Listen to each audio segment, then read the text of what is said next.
Welcome to LeggLife Podcast. My name is Adam. My name is Sherry. Sherry Beth, what episode is this? 156. And if you follow us over on YouTube, on our LeggLife YouTube channel, you will have seen a video recently where we are volcano prepping. Because we have a situation going on here near Anchorage, about 70 miles away from Anchorage, is an active volcano, Mount Spurr. Mm-hmm. And she's getting restless. Yeah, she is. And so they are forecasting that it will likely erupt in the next, weeks or months, is what they're saying, which is very vague.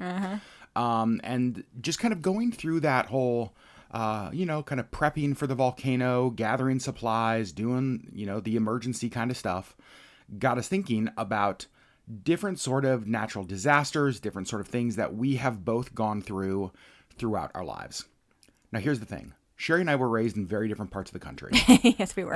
I've been raised in Alaska since I was 3. Sherry was raised in Indiana from birth.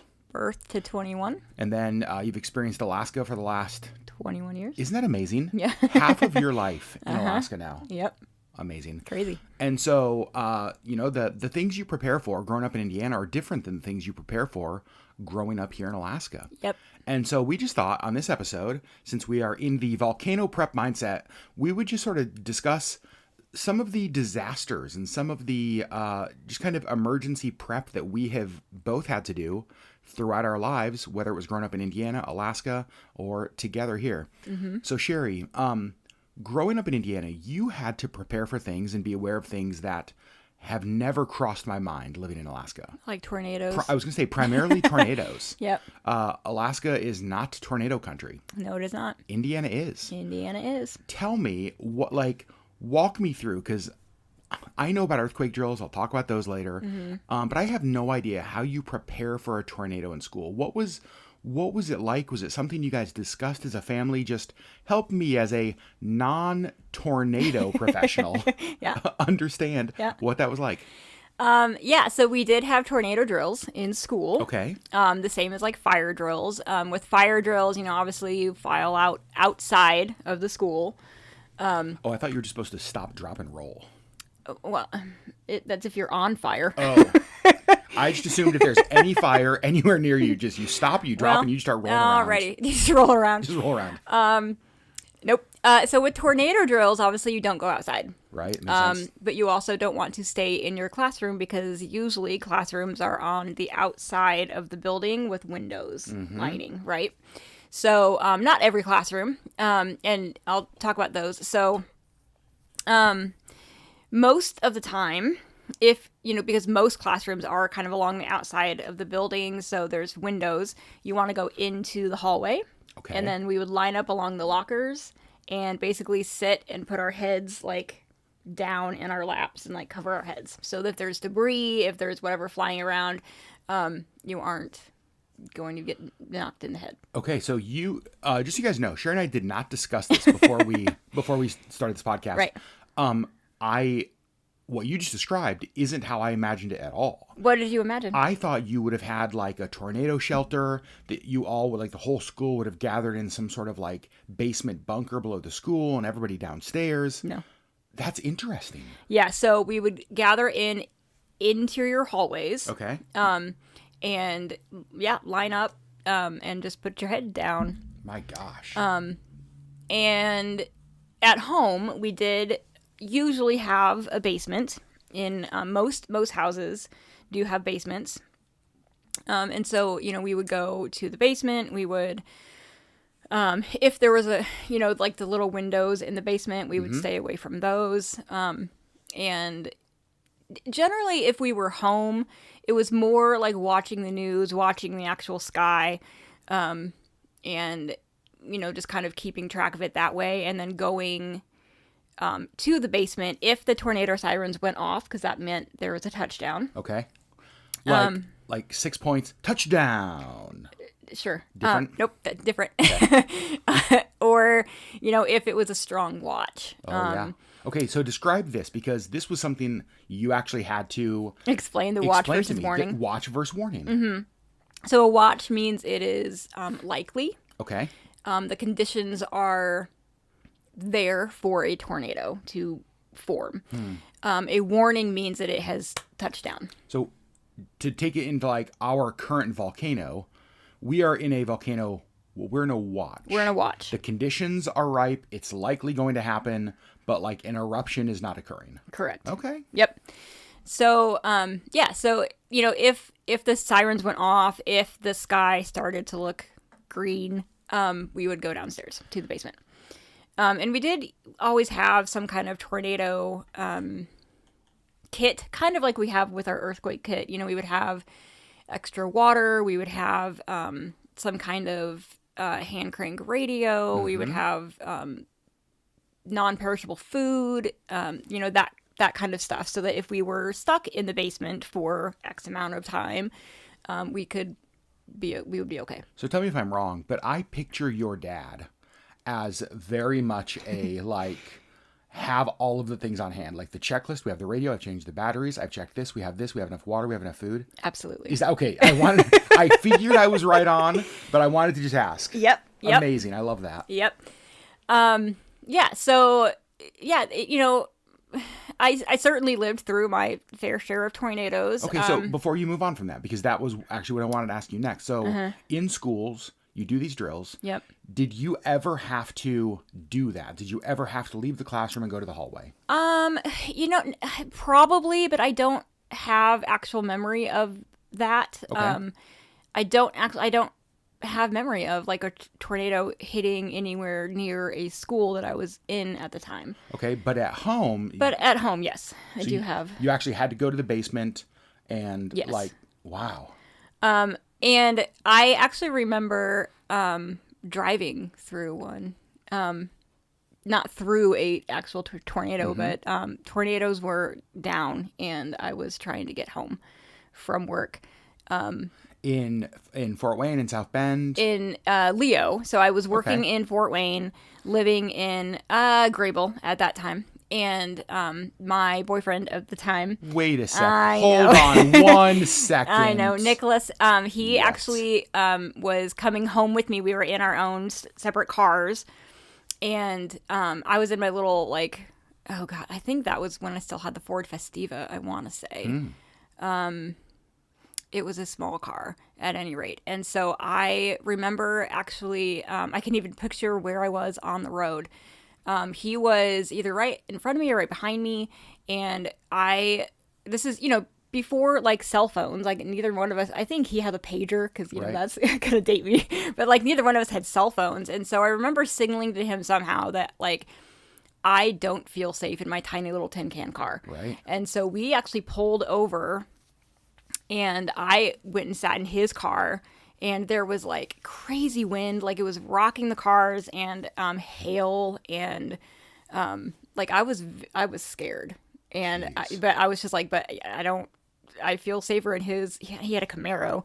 I felt safer in his Camaro than I did in my tiny little tin can. So I was just I can't drive in this, and so we had to wait until the wind died down enough for me to feel safe enough to continue driving home. So have you ever seen a tornado? From a distance, yes. Really? Yes. Not close enough that I felt. Although honestly, at that point, I was probably very close to one. I just didn't actually see it because of the strength of the wind and the hail that was going on, and I think that was a tornado that there were actually several that touched down, but I think that series of tornadoes actually took out an entire retirement home, and just leveled there in Indiana. Yeah. Holy cow. Yeah, real close to where we were. It was interesting on one of our trips back. It was actually for your parents, I think 40th anniversary. We went back there and we had rented a lake house with the family, and we were driving to the lake house. And so I have no tornado experience in my life. Fascinated by them just because I'm kind of a news junkie. I'm a weather junkie. And there were some pretty bad storms. And you and I had what was my first ever experience with kind of the area around a tornado. We were driving to the lake house, and you were telling me about the color of the sky, and even the smell outside, and just the things that may speak to the presence of a tornado, possibly. Freight train. Yeah, that's what you said. Like, it sounds like a freight If train. it sounds like you're near a freight train, but there are no tracks near you, you might want to take cover. So, when you and I were driving, obviously rain got really bad, wind started to get bad, and we did not feel safe continuing to drive. And so we found an area, like somebody's driveway, Yeah. literally like pull over for shelter. And we waited there for an extended period of time. Half an hour, 45 minutes. Yeah, it was a while. Just parked there. And once things kind of returned to normal a little bit, we got back on the road and drove, and we came across a place where there were a bunch of trees down in the road. Like, there were people actually removing trees from the road so we could get past.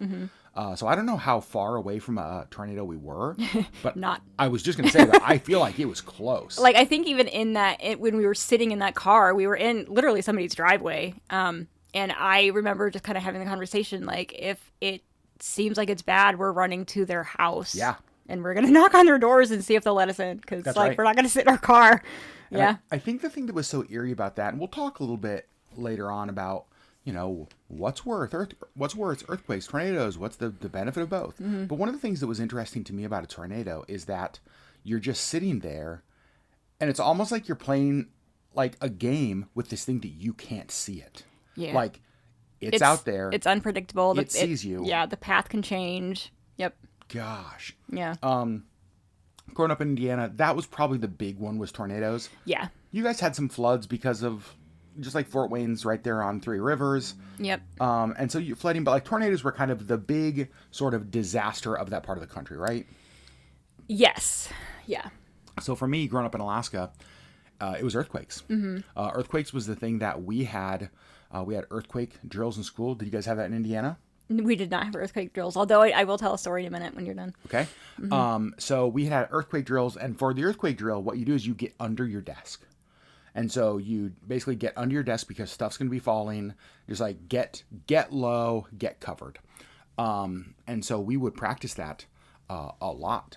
And the thing with earthquakes is that there's no predicting them. There's no way to ever know. It's not like it's like, okay, well, there's storms coming. There's no warning and then watch and then, you know what I mean? Like, right. It's just, oh, the building is shaking. Get under the desk. Right. And so that's kind of what we grew up with. And you and I have experienced some bigger earthquakes. The biggest earthquake we ever experienced was a 7.1 right here close to Anchorage. Real close, real shallow. That did lots of damage. In fact, we still have a number of cracks around our house from that. We lost a lot of things in that earthquake. It was one of the most, it was probably a top 3 most terrifying moment of my life. Yeah. The way that earthquake went is there was like kind of a shaking at first, and it kind of paused. For like 5 seconds. And we were like, is it done? Maybe it's over. And then the violence Yeah. that it came with. Yeah. So earthquakes in Alaska, and this is going to sound weird, but earthquakes in different parts and different types of earthquakes react differently. So Alaska has plates that basically go under each other. They don't just like rub against each other, but like plates actually go under each other. Yep. Like subduction plates. And The earth is swallowing itself. yeah, essentially the earth is swallowing itself. Yeah. And so what means is that the earthquakes in Alaska aren't really like rolling earthquakes. They are these violent like I can't even describe it. Alaska, a lot of people don't know this, is actually the most as far as earthquakes, seismic active place in the entire U.S. Some people don't think about Alaska as such, but it has more earthquakes than any other place.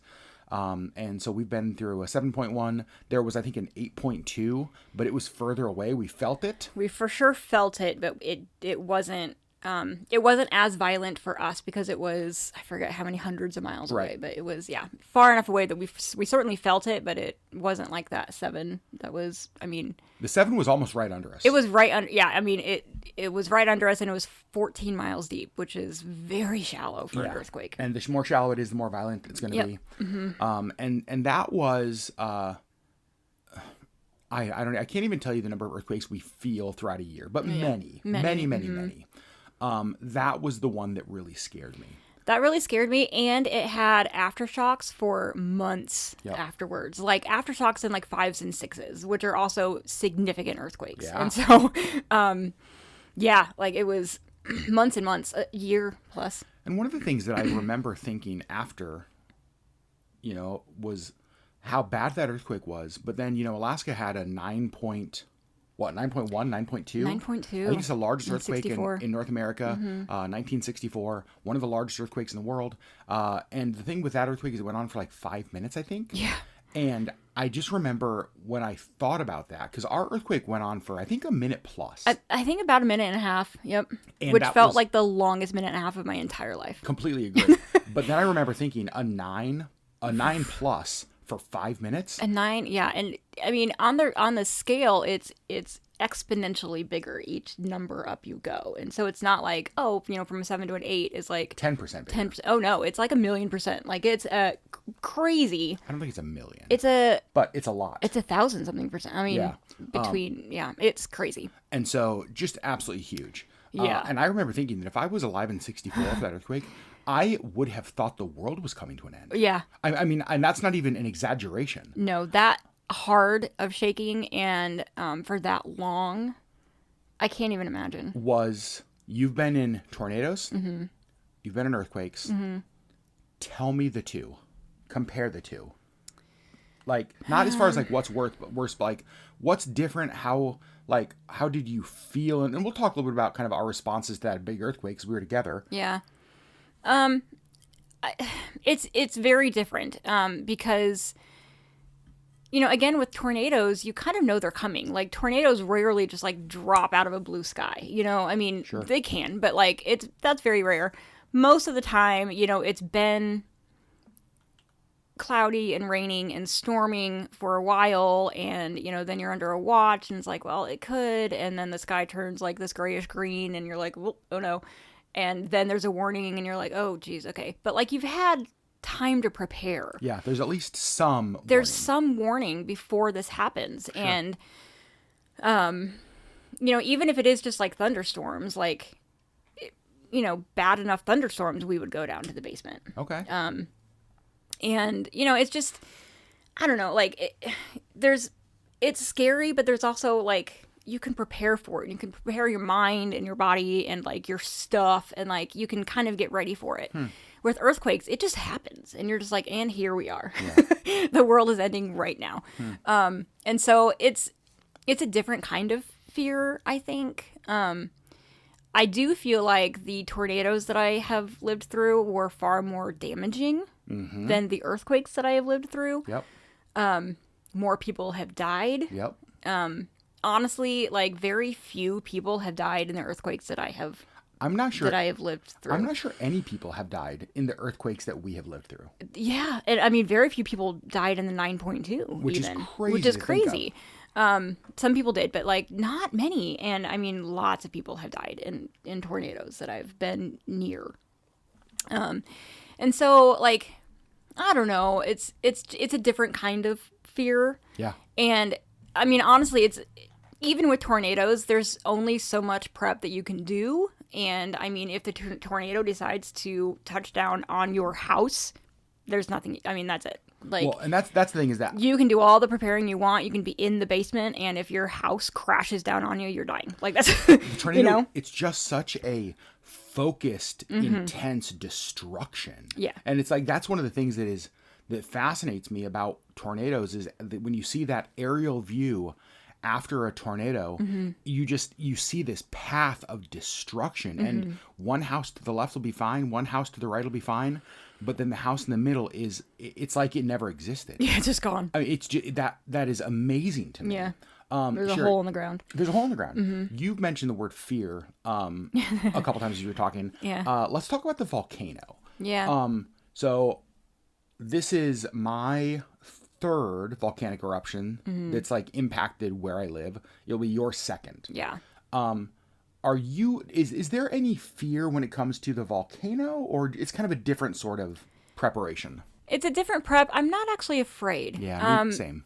And because, there is no lava, there's not, like, it's in a remote mountain range. Yeah. So even if there is lava flow, it's not going to affect literally any person. Yeah, if we lived at the base of the volcano, it would be different. Right. So we're going to get ashfall. And it's just more inconvenient. It's I'm not afraid of it. Yeah. It's just inconvenient, and it's just gonna make a mess of everything, and it's just, I'm not looking forward to it because it's just like, ugh.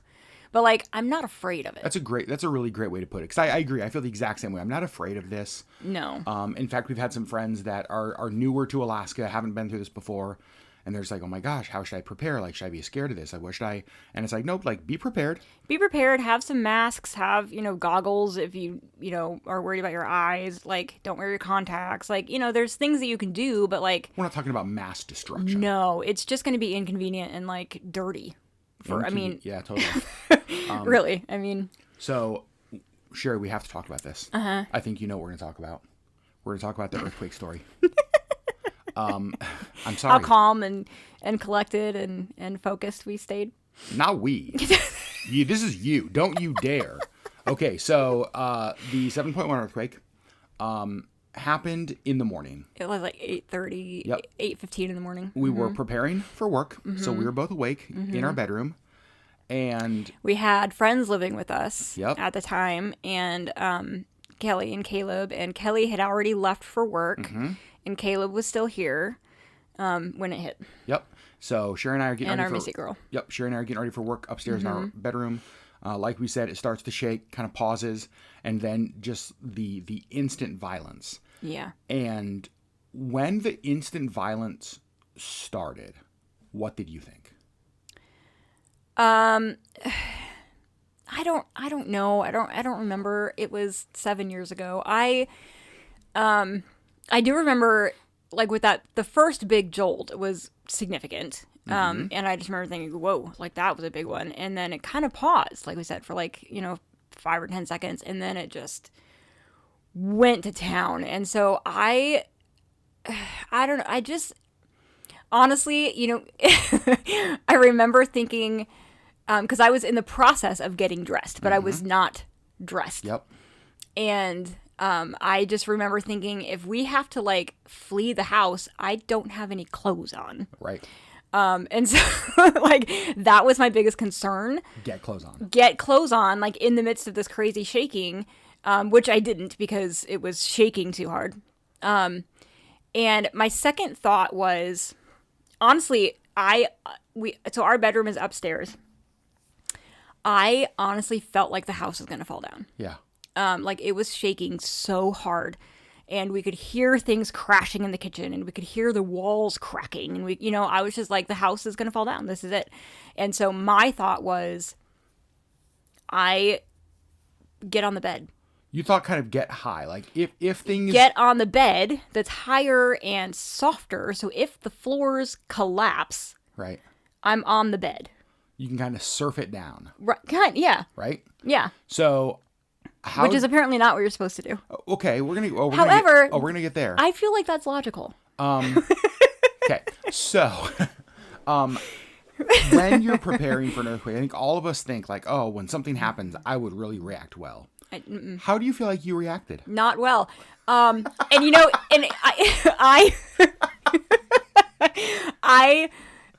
you always think of like fight or flight when you're in like a scary situation. Or freeze.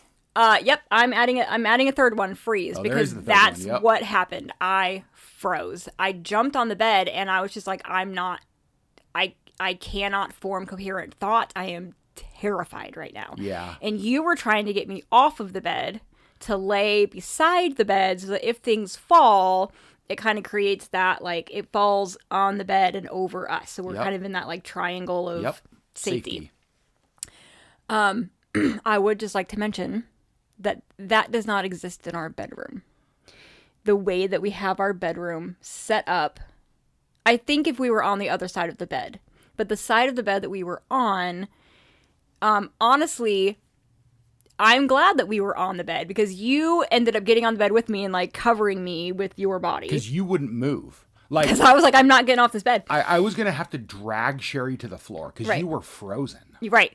However, the TV did shake itself off of the dresser and would have fallen directly on us. That's all right. It's not the heavy TV. We would have been fine.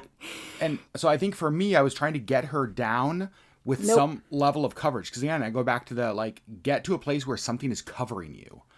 And so I was like, well, we don't have any place in our bedroom to get anything to get under. And so I was going to wedge us down next to the bed, and I was going to kind of like lay on top of Sherry and cover her so anything would hit me and not her. But there was no moving her. Like Nope. you were Absolutely. like petrified. Yeah. Yeah. I mean, and again, I mean, it went on for a minute and a half, which doesn't seem like a long time until it you're does. sitting there with the entire house shaking so hard that you're like, this is it. Correct. And I mean, just put yourself in a situation and time yourself for a minute and a half. Yeah. It's a long time. I will say I'm really glad that we went through that experience, because what it's helped me know is that when it happens again, and the reality is we live in Alaska, it'll happen again. It's going to happen again. Hopefully never to that extent, but Right. odds are probably. Yeah. I now know the battle I have to fight when things start shaking. I know. And poor Missy girl, too. Oh, she was terrified. She came running up the stairs. And she was a little bit younger at that point, but like not running. I mean, she was 10 or 11 years old at that point, so she was not running, and she came tearing up the stairs. Oh yeah, very much. And just needed to be near us. And she immediately went behind like your chair in the living room Yep. and like crouched down underneath the chair. Yep. And it took a while to get her out from there. And then for days, she was just under our bed. Like I ended up bringing her food and water to under the bed because she wasn't eating. And I was just like she would creep out to use the litter box and then creep right back under the bed. She was so scared. She was traumatized for days, for sure. Baby girl, I'm so sorry. Yet somehow she actually handled Ludwig still better than you did. Like, I don't know how that's possible. Our cat who lived under a chair for 3 days afterwards somehow still handled it better. Okay, so those are the things that we have dealt with. You can't tell me that's not logical though. Like if the house is gonna fall down to be on the bed, So here's the thing. that's logical. It does make sense, with the exception of the fact that once it starts to collapse, everything that is above you also comes right down on you. And so... But laying beside the bed isn't going to help that either. I actually think you'd be safer in that area than if you were on top of something and things cave down on you. Because there's at least some level of a barrier that is right next to you and that is even like elevated above you. So... Can we have somebody please weigh in on this in the comments? We need one of you to, because... But we know, fight or flight or freeze, and I freeze. Yeah. Wow. Oh, man, yeah. It was no bueno. Okay, so let's talk other disasters. So you and I, neither of us have ever experienced a hurricane. Nope. I, growing up, was always fascinated by hurricanes just because they're the kind of thing that we don't have anything like that in Alaska. Well... I take that back. Like, we will get hurricane force winds actually quite often in Anchorage. Right. But it's just called like a windstorm. And so 120 mile an hour winds, but it's just another windstorm. But like that Yeah. storm surge, the water, and yeah, we don't get that that. giant push of a storm front. We Right. don't get that. And so I remember growing up just like watching the live news broadcasts of when hurricanes would make landfall and just being like fascinated by that. Is that something that has ever intrigued you? Have storms or destruction, has that stuff ever intrigued you? Yes. And, you know, I mean, there were certainly times growing up that, like, we're under a tornado watch and we're standing outside hoping to see one touch down. Sure.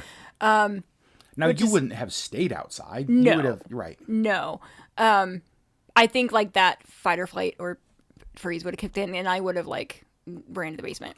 Or somebody would have had to drag you to the basement because Correct. you just froze. Probably. But, like, yes, it is fascinating. And I love the movie Twister and Me too. What a the good new movie. one that came out. I love, like, it is kind of fascinating, but it is also scary. I mean, seeing the destruction firsthand, driving down St. Joe Road and, like, seeing these buildings that were just leveled, it was terrifying. And I just remember thinking that could have been us if it was 3 miles to the right, you know, like, man, yeah, it's terrifying.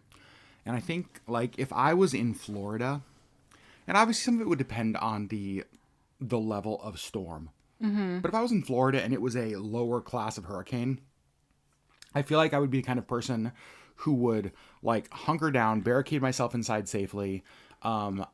Sometimes I watch these storms or like these news things, and there's people like outside just like messing around. Like, what are you doing? Like, you're gonna die. Right. Stop. Go inside. This is not smart. Because especially with wind, just like the random stuff blowing around, you Right. take a stop sign to the face and you're toast. Right. And so, like, go inside. Well, and that's the thing with the tornadoes, too. Oh, sure. I mean, the stuff. debris, yeah. And so I feel like if I was in Florida, I would, like, I understand the idea of, like, hurricane parties. I totally get that. Mm-hmm. You know, but it's like, hunker down, barricade yourself, make sure you're safe, make sure you have the things that are safe, write it out if possible. If it's one of those gigantic storms, like, get out. Right. I feel like would be my approach. Yeah. And again, with hurricanes, like, you usually know well ahead of time.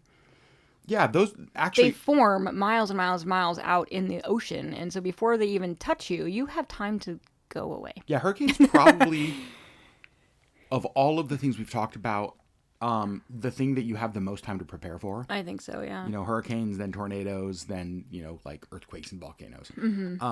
So, gosh, it's so weird. Yeah, I do. I remembered I wanted to tell you a story about an earthquake in Indiana. Oh. So we never had like earthquake drills in Indiana because we really didn't get earthquakes. But I do remember, and you know, I can't say that I remember this because I think that I've just heard the story so many times that I know exactly it's what you're one of talking those about. things Yep. that I don't know if I actually remember it or I've just heard the story so many times.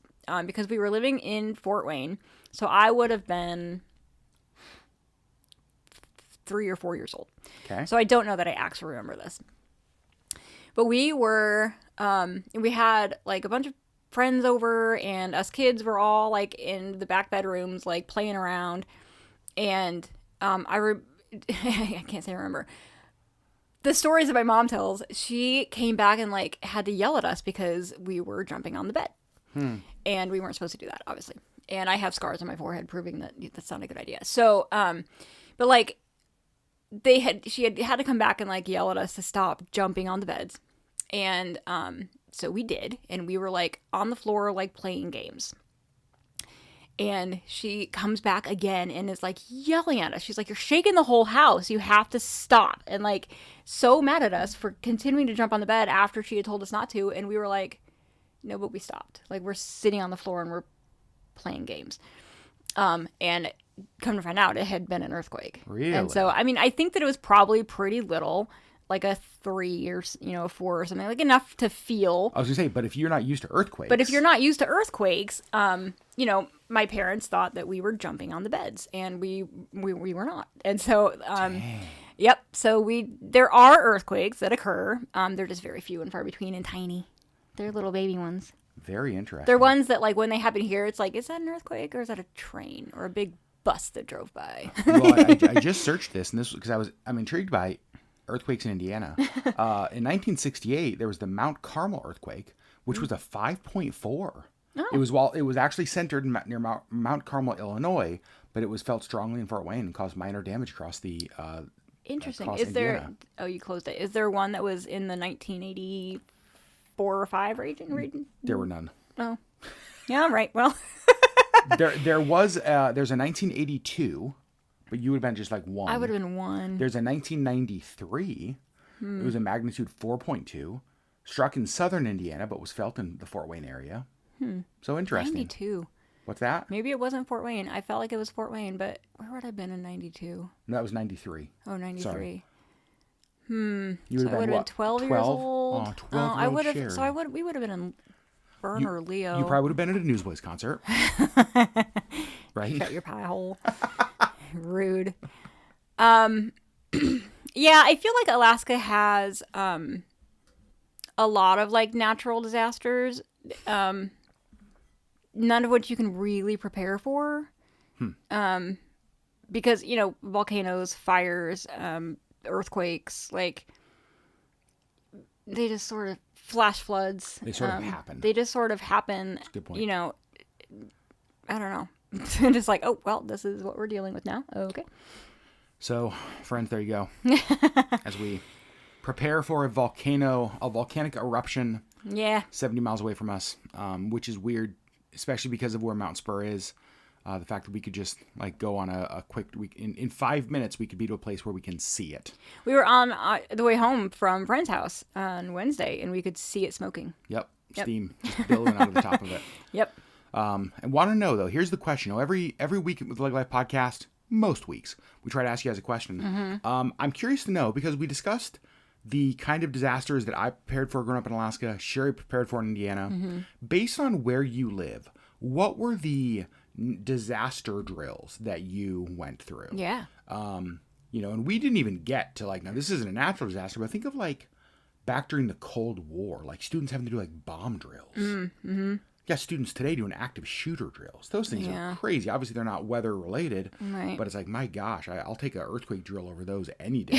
Yeah. But I want to know, that's the question. What did you have to prepare for growing up as far as natural disasters in the area where you live? And any good stories, let me know in the comments. I love a good natural disaster story. Yeah. So let me know any of those. Friends, we love you. Thanks for hanging out with us. Thanks for listening to us. And let's hope Mount Spurr stays quiet for one more week. Yeah. Friends, how about this? Oh. I don't want it to erupt before my birthday. Oh. Wait, what if it erupted on my birthday? Oh. What if that was my birthday present? A volcanic eruption. Not great. You don't think so?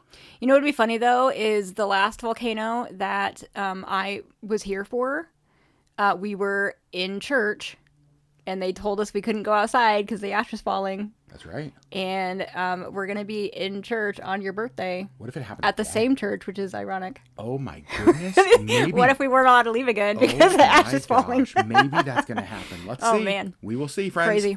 We love you. Thanks for hanging out with us. Thanks for listening. And we'll see you on the next LeggLife podcast. Bye.